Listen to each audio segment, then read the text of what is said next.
Hello, bienvenidas mujeres del siglo XXI. Welcome to Women of the 21st Century, a podcast where we talk with women who are leaders, entrepreneurs, empowered, women who have changed their lives in this 21st century. I'm Sarai, I'm the host. Let's start talking. Hello, bienvenidos a Mujeres del siglo XXI. I'm Sarai, your host, and this is Capítulo 10. This is Capítulo 10. Woohoo! We're at the 10. 10. Chapter 10, yes, thank My lucky you. number. And I have a wonderful woman here. Oh my God, I don't know how to say it. She's Tere Luna. She's a singer. She's dancing, Mexican dancing folklore. She's a therapist, physical therapist, something like this. No. Okay. And mom, singer, and I don't know what else. I think many. You are multitask, I guess. I do multitasking.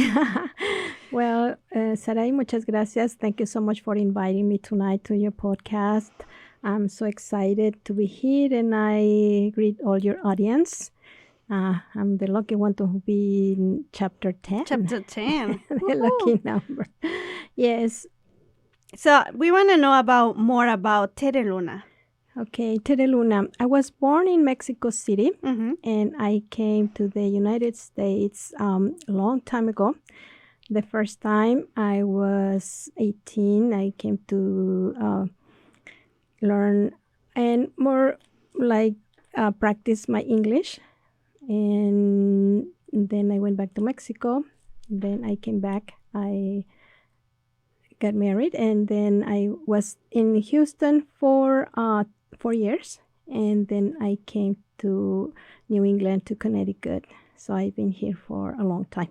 For a long time. Wow. Yes, and so when I came to the United States, I was taking ballet lessons and jazz Mm-hmm. and singing lessons. Mm-hmm. It was always something that I wanted to do, but I didn't pursue.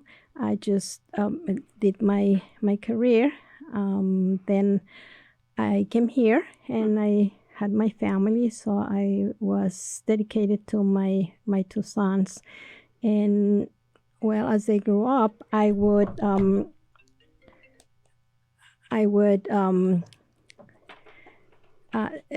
volunteer to the schools. Mm-hmm. And offer the dances, like if there was a celebration in Mexico, I would tell the teacher, in Mexico we celebrate the independence of Mexico, for instance. And then I would say, can I bring some music, and can I dance? And they would be excited, and then I would do my dance. And so that's how I kind of started going back to what I really wanted to do. My first dance in Mexico was an Aztec dance. Aztec dance. Wow. Yes, I was in first grade. And it was just so magical to do the dance. And, the costume. And then we sang that song also. And it was really something that at that time really was like for me to notice that this is what I really like. Mm-hmm. And, in Mexico, the tradition that we do the dances, the folkloric dances in the elementary school. And then I started singing. So I was in the choir in junior high and do the dances also. So then I started taking singing lessons. And as the time went by, Mm-hmm. I kept taking, lessons, but I would sing sometimes at some family gatherings. Yeah. And in my father's family, we have musicians and some groups, one of my dad's cousins, she was the singer of a group, and he sang one of my dad's song. He wrote a song, and she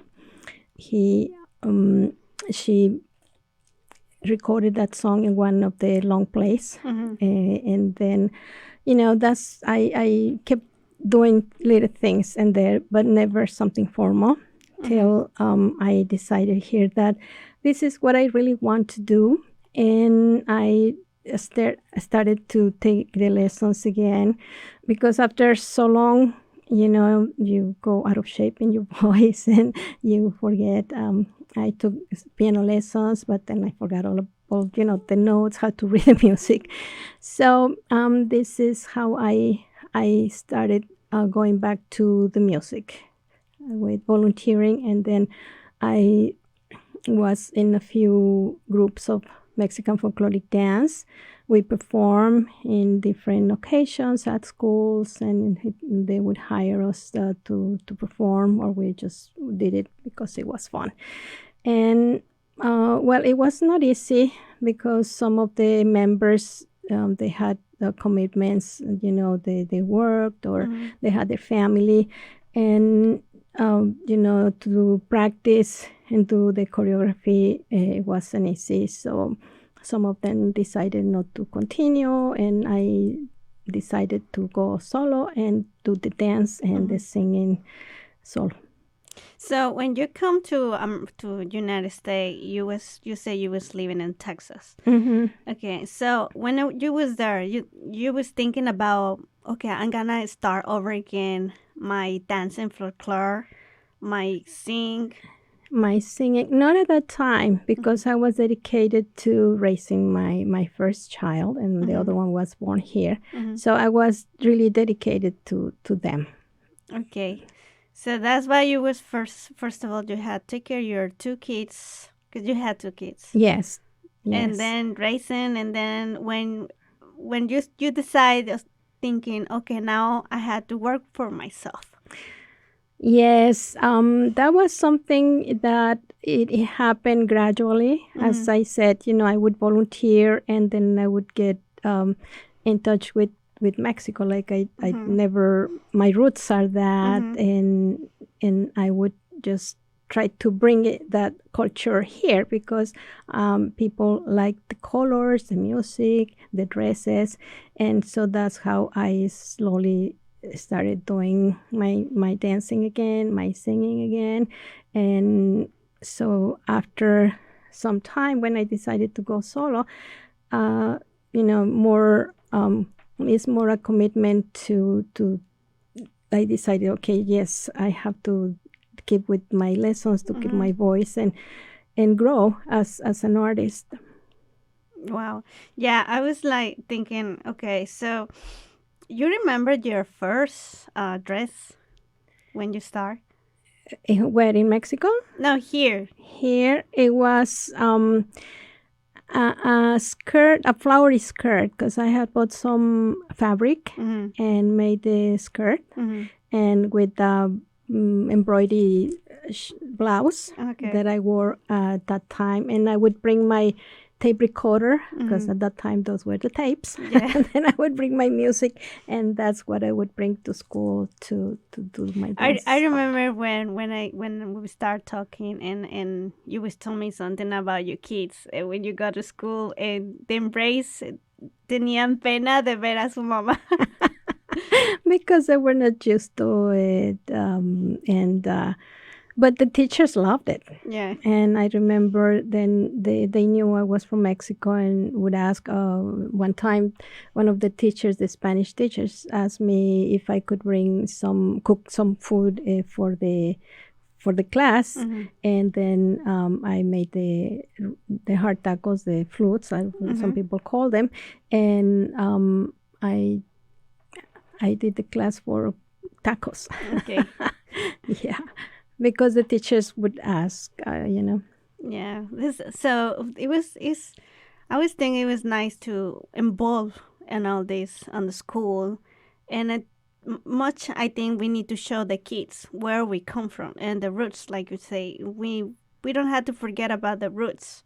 Most, I think, your kids, they're from another side. Yeah, they have another roots. Yeah, that they have other culture also, but they love their heritage. And for me, it was very important ever since I saw the community, how it was growing, and it was important for me for the children to learn, because some of the parents work so hard that don't have time to teach the kids, about our culture. And so some of them forgot about it, or they're not interested. But for me, it was important for the children to learn the culture. And as the time went by, I proposed my plan. It didn't happen at that time when I was when my kids were little, in elementary school. It didn't happen at that time, but then it opened up this opportunity for me to work for Harvard Performs, a nonprofit organization, which is the arts integrative to the classes.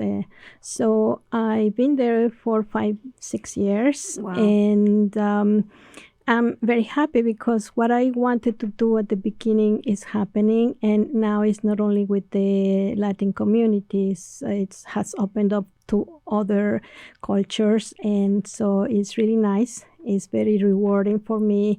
Sometimes the kids get so excited and then come and hug me, the little girls, or they come, oh, your dress is so beautiful. I love the colors. I love the skirt. And, when we do the waves, las olas, with the skirt, they just get mesmerized with the dances, and they love to dance. So I have 2 programs with Harvard Performs. One is just a show, and the other one I teach choreography, and then we follow up, and we have 3 sessions. And this is a wonderful opportunity for me to work with them, because they are learning other culture, and the teachers get to choose their program. We have more than 70 artists, all different artists. And so the teacher get to choose what artists they want to have for that year, school year. And so it's been really successful for me and rewarding. And what I wanted to do a long time ago, it's happening now. Yes, I'm really happy. So how long you been working with Harvard Perform? Around 5 years. 5 years? 5, 6 years, yeah. And you think is now you see the difference and this situation like Mexican, you think you don't feel like racist things? Well, I don't think that way, because I think if you focus into that, then you're gonna create, for me, reality. You create reality, and it sometimes. Well, yes, I've seen things that happen, and as we have seen some other places, but I try not to focus on that. I think children are pretty open to learn and to enjoy, so I think that is really nice. It's really important. The kids love, and that's what it is. Yeah, the acceptance, and I like what I do. So sometimes it depends on the class that I'm gonna teach. I bring like food or sweets that we have, vegetables, so they can see, what. If they see it in the market, they would know what it is. Exactly. Yeah. And so one of the teachers said, "Oh, you brought Mexico with you," and it's very, very nice for me to see that. So I try not to focus into that matter of like you're different, because children are really open to acceptance. Yes, that's very important. That's why if you're raising things like you raise your kids, like you don't have to show the color, you don't have to say the culture, where they come from. You have to just enjoy it and play with other ones, and don't see that things. Don't separate people. Don't separate kids because that. And I remember when I was here and I see a little girl, and she would say, talking to her mom, she was African American. She would say, "Oh, I know tacos, I know tamales," and she was so happy because she said she know tamales. And I was like, "What? How old is she?" She was 8, and she said, "Oh, because we have a teacher. We have many." He said, "We are celebrating Cinco de Mayo, so they know Cinco de Mayo." And I was, wow, they know, and they really accept and they like the food. And don't get me wrong, I know it happened one time when my son was in kindergarten. And one time he said, "Oh, this friend said that he doesn't like brown people." Mhm. And I was like shocked because, at such an age, like 6 Also 6, 7, years, yeah. they just say what they hear at home. Mhm. And it happened that he got invited to this boy's birthday, Mhm. and then so it didn't say that anymore. But yeah, at that time he said that, and like I don't pay attention to really what the color doesn't matter. But yeah, hearing that from a young his friend from school, it was for me hard. Yeah. But then just we accept everybody, so we expect that, and then maybe they don't accept certain people, and we have to also accept that, acceptance, because we know that some people are not going to like us, and so whether you're brown, blue, yellow, it doesn't matter. So sometimes, and that's part of life. Yeah. They are the opposites, and that's We need to be just clear. Some people don't really like brown or black people, but we're here. We just here. We never going. Well, I think this is the time where we are awakening, and we are awakening, and everything comes to one thing: love. The love that comes from the heart. And once you get that love and you keep working on your spirituality, then you get this knowing of unconditional love. And then you love all There's no people. color. There is no. And some people can think, well, love, yes, it's so easy to say that, but it is. It's simple as is, just to cultivate the spirituality, and then you awaken those feelings. So you get to love. And the show kids love. Exactly. That's Yes. why. Because all the kids, whatever they say, whatever they feel, they come from home. Yeah, many times, yeah, I would say that. So I was thinking, so on this program, Tere, you were working involvement on the school with kids. Do you think Spanish people really help you? You feel they're involved in this? Yeah, they got to get involved in school, and then you come to the the beginning of the year when we have to go and see the teachers. Unfortunately, some can't go because they have to work. There is mom who you have other children and they are not able to attend. Or maybe the language. But I think now, yes, now there is more help. There is more help because they have translation at schools. Some of my friends have worked at school helping children and translate or help them because they are here and they speak only Spanish and they are in the transition of learning. And the good thing is that they learn so fast that, but yes, at the beginning it might be a cultural shock. But I consider that today there is so much opportunity to learn, to grow, to help because on the internet you can ask for help. Yeah, now we have Google Translate and everything else. And also, other organizations that want to help the Latin community. The Latin community, and I see more Latinos and more Mexicans. They're really proud. They're really so proud where they come from, where the roots come. I see more Cinco de Mayo. Well, this Cinco de Mayo is not really real fiesta, but I think we had the Day of the Dead. Was the best. I think we had the best culture on the Day of the Dead. I was thinking, wow, when I was in New York and I see that on Rockefeller Center, and I see the altar there, and I was like, oh my God, we did it. We're here. We show the culture. We are so proud. Well, yeah, we have to thank the people who did the movie Coco, because there is so much meaning to that, and it brought so much attention to the culture and to the transition and how we celebrate life. And also Will Smith with his video now with the butterflies and the changing of the life.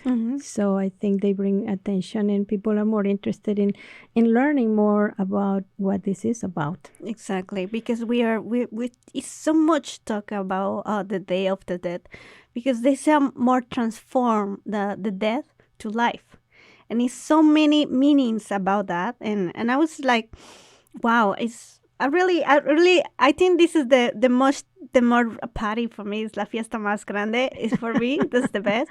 It's not even I don't know. I think I really love it, and I was so happy when I was there and see how the Mexican culture is involved, and we'll see how people proud and watch it that altar over there in New York, and I hope so we bring it here to New Haven, and I hope so all artists like you, Tere, and other artists to show more and sing and making more artistic altars. I think more together, working more like family things. Well, I think this is like a teamwork. When James Bond went to Mexico City to do the movie, and there is the scene where they are doing the chase while the Day of the Day of the Dead is going.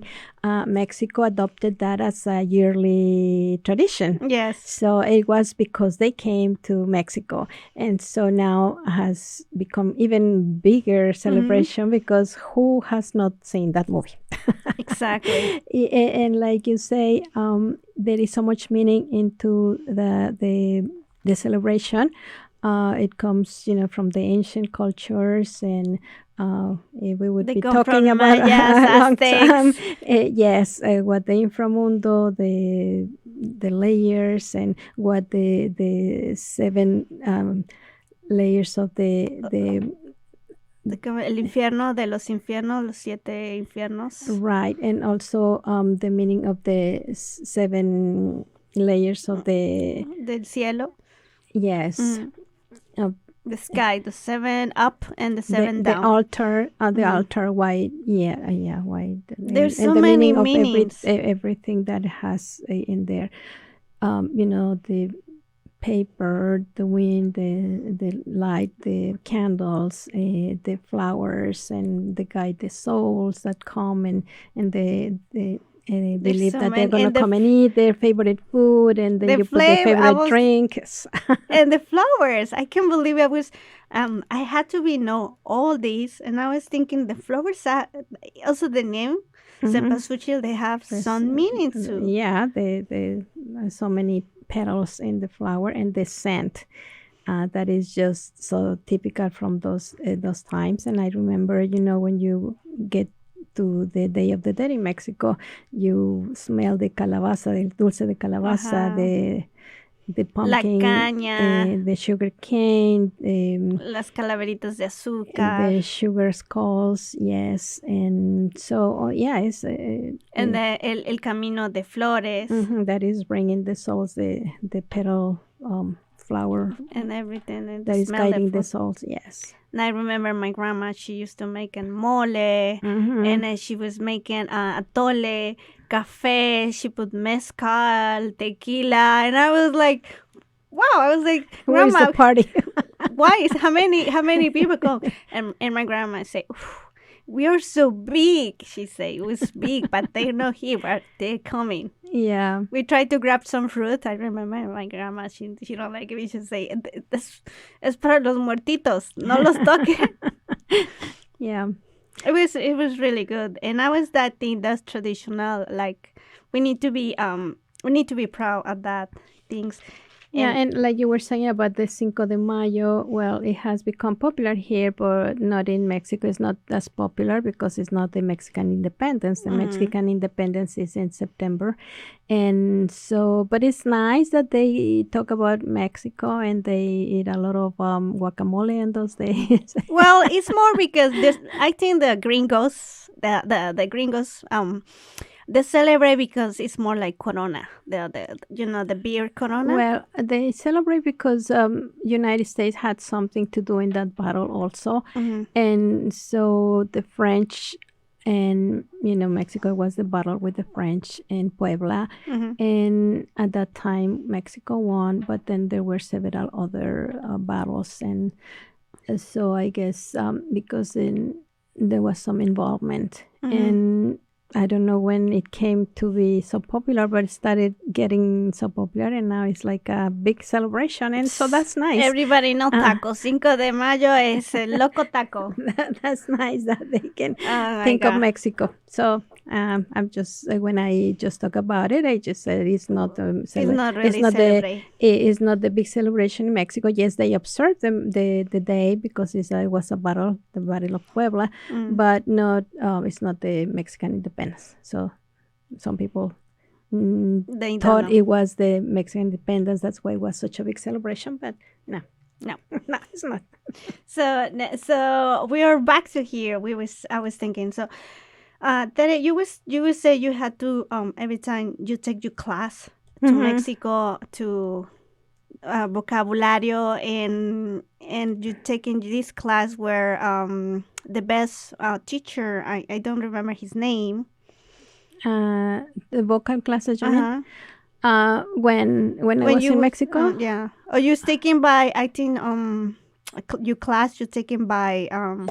Here I take 2 classes. Okay. So you was back to Mexico and what you do? I think you was doing some video or some you're film, talking something? about the video, the CD now, recently? Yeah, I guess, yes. Okay. Well, when I was a teenager, as I was growing up, I took lessons with other teachers. And I remember one time I had a summer course, and the teachers in that school, there were 2 senior teachers. They were a couple, and they were so sweet. And there were some teachers coming from other states. I remember this girl from Veracruz, and my sister also was taking guitar lessons, and I was taking piano lessons. And in one of the classes, I think it was solfeo, and the teacher wanted us not to forget about our roots, and he named us up with the names in Nahuatl. So he named me Xochiquetzal, and he taught us 2 songs in Nahuatl. Wow. And one I liked it so much that I learned it, and the other one I didn't get to learn it very well. But after so many years, I have forgotten that I even learned that song. And one time I was in the kitchen and I said, "Oh, I know a song in Nahuatl." And I started remembering, and I said, "Oh, I know the song." And then I said, "Yes, I know the song. I don't know whether I'm pronouncing it well, and I wish I could have the music because I really like it." I think I was like 13 years old when I took that course. I wanna say Nahuatl is the I don't say I don't want to say the it's a language, but it's not the language. It's dialect.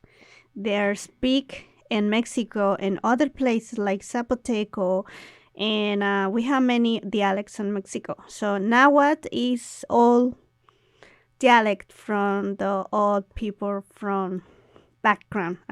That's right. Well, a lot of people speak Nahuatl, but still, and I think right now with the new, right now the new generations, the new generation, the new government, they try to back everything again. They try to back the Zapotec, all these old dialect to the people. Well, I think I've seen some people who want to teach and to learn more about those languages, and I think that's great.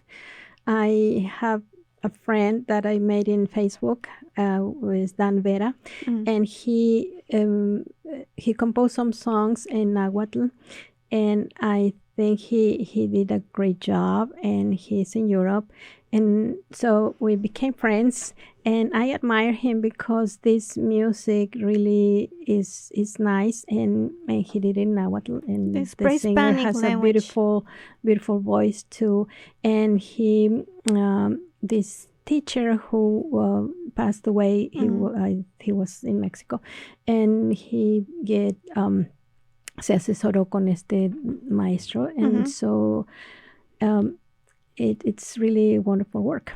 So I wish maybe I can record that song in Nahuatl and learn more in Nahuatl. Why not? I was thinking we really need back to all these pre-Hispanic things, and I think now in this time everybody love it. All mezcal, and I think chocolate, cafe, all these things. Also now the dress embryonic things now embroidery, yeah. They back again. So I guess the all pre-Hispanic things now they are here again. So I was thinking maybe one day we want to start talking a little like Spanglish now. We want to start talking some Nahuatl and Spanish things. And I was thinking I wish to be learning something Zapoteco because I remember my grandfather, he used to singing in Zapoteco, but oh, how nice. Yeah, but I don't know what did they say. And also when I remember we go to buy something to the plaza, and he was my grandma, she was talking Zapoteco too, but I don't know what is she talking. And I think also what happened at that time, it was like to be accepted to speak Espanol, and they suffer also from the Spanish speaking people, that if you don't learn Spanish, you can grow in your education. So I think that's why maybe, I don't know, I'm not sure, that they didn't want to teach their kids the language because they thought, if he doesn't, they don't speak Spanish. Exactly. I was talking to this the girl, she come with me sometimes to the podcast, Alma, and I was talking about she speak well. So I was thinking it's the same where we, like a father, we need a kid, we want to the kids speak the language and be better than us. So that's why we are focused and speak more English, and some kids, they don't speak Spanish because some parents, they want to do that because they don't want to happen in the same on Mexico, I guess. I was thinking. But you know what is so marvelous, that kids can learn so many languages, and I think if they learn Spanish, English, Nahuatl, or Zapoteco, or French, or Italian, I mean, if they can learn so many languages, so I think that it's just to be conscious about that we are smart. Yes. And I was so now in this time, Tere, we was talking about more of your Korea and everything, your folklore, dancing, you're talking about love because you do something about that. The romantic CD that I have. Yes. Yes, I recorded this the CD in Mexico, Tere Luna Romántica, and these are 11 boleros, and these are songs that I learned and I heard when I was little, and my parents love music. As I told you, my dad's from a place where there are so many celebrations, and they have la banda del pueblo y la cantante y ópera y fiesta, exacto, que si la ceremonia y que si la es lo clásico en México, los santitos y, en México, ¿no? y con música de todo tipo. Entonces, pues en casa se escuchaba la música. I listened to different kinds of music since I was little, and from ranchera to boleros to opera, classical music, Brazilian music. So that was so nice for me, and I learned the songs. I didn't know the meaning till later on. And so these boleros are some of the songs that I would listen when I was little. So to me, it's very exciting that I was able to record this song, and that my parents get to listen to this, because they were great support for me while I was in Mexico. They were with me in the long hours of recording. Wow. And so they have been great supporters. And my family, all my family, also great supporters. And so now I'm promoting my CD. It's in Spotify and iTunes and YouTube Music. So I am really happy. The arrangements are great, wonderful. And so I have 6 boleros that were done by Jose Antonio Hernandez, El Pelado de Mexico. Wow. And then the other 5 songs, El Maestro Nachito Gutierrez is the one who did the other 5 boleros. Okay. So I put them all together, so then I could do the CD. So originally I was gonna just put them on the platforms, but then I thought I want to sign my records for whomever want to purchase it. So I also have the hard copy. I was the other day I was listening some by Spotify, and I was wow. You know, Tere, I really like Bésame Mucho, and I like how you're singing. Can you sing it a little bit of that? Okay, let's see if I have the music here. And while I get the music, we can talk about a little bit of I other don't. things. Doesn't matter which one, but I was listening all, but I like Bésame Mucho. Okay, let me see. Oh, Historia de un Amor. That one is good. Yeah, Los Dos también, but all are my favorite. Yeah, I see all Sabor a this. mí, Total. Okay. Que, La Gloria eres tú. Mucho corazón. Wow. Just a little bit.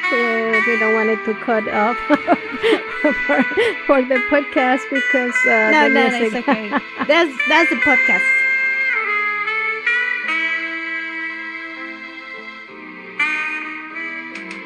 Bésame, bésame mucho, como si fuera esta noche la última vez. Just a little bit, right? Oh, okay, that was great. The director is saying, that's enough. Okay. It's a really pleasure to be here, Tere. And thank you. Doesn't matter whatever happened today. I think I'm happy, and thank you so much. And I hope to see you next time. And we need to work together. And like I said, you're my godmother or my aunt, mi tía, you really support me a lot on. Well, when I start my career like artist, and everybody know about that, they say, oh, she's your aunt, she's your godmother, but they don't know why. It's my pleasure. I think we all start somewhere, and we are not perfect at what we do when we start. So as we grow and have practice and we keep on learning, then we get better. And some people don't appreciate that, because some people are perfectionists, and I consider that that's not how it happens. As you fail and grow and learn, the thing is just to be consistent and to have discipline and passion. And exactly, they have the passion, and just give it all what you got every day. Every time that you paint or every time that I sing, I'm gonna do the best because that's what I'm showing respect to other people and to myself to show my best. Thank you. And I was thinking, so right now you have some concerts or you have to go some. Well, I'm planning some activities, and next Next year? Saturday we have something Yeah, at this yes. place. There's the coffee shop over there. She's gonna sing, and we have another show, and we have some painters that are gonna bring their art. the art, Joel, Sally, and Israel. yeah, and then probably you bring your paintings too. My painting is there, Yeah, and I'm gonna say some poems, and we wanna express, and everything, and that's why we wanna call La Posada. Yeah, that's great. That's gonna be a great celebration. So thank you for inviting me to that show also, and I thank you for this podcast. And of course, we're gonna be continue working together, and because I have other things also that I'm doing my projects. I see you're busy. meditation and the Delta healing sanación. The healing. Delta arcoiris, sanación delta arcoiris. You was telling me you was taking some and class. bioneuromocion. ¿Cómo? You was taking class with this el señor este que habla. With the two indiano. Teachers. Which one? El que da las clases, ¿cómo se llama? Este señor que es muy famoso en sus libros, las clases de meditación. Oh, with the workshop, I got my certification on primordial sound meditation. That's why you start thinking something, and I was watching your Instagram. You have a new Instagram for that. Yes, because I'm doing the teaching on the meditations and also the acompañamientos de bioneuromoción, the bioneuromotion accompaniment, and the sanación delta arcoiris, the healing rainbow arcoiris. Yes. And I was thinking, wow, you're really busy. I think that we keep on learning. I love to learn, and when this for these 2 years that we have gone through this situation, I wanted to learn, and then I decided I want to do it, and I think it's the best time because we need to. I want to share my knowledge, what I have learned with other people that need, peace of mind, that need to come many kids out of this depression. Exactly this depression, and then come their inner thoughts and get so kindness things. Yes, and we need to be focused more on that, and yes, that's why kids. I want to share this, and I started that page because I want to also do that. Okay, so I'm gonna say thank you for all the obvious. Thank you for the listen to us. We are Chap 10, and I want to say Mujeres del Siglo XXI, 21st Century Women. Just listen for Spotify, iTunes, and all blah blah blah. Thank you so much, and I see you next time. Thank you.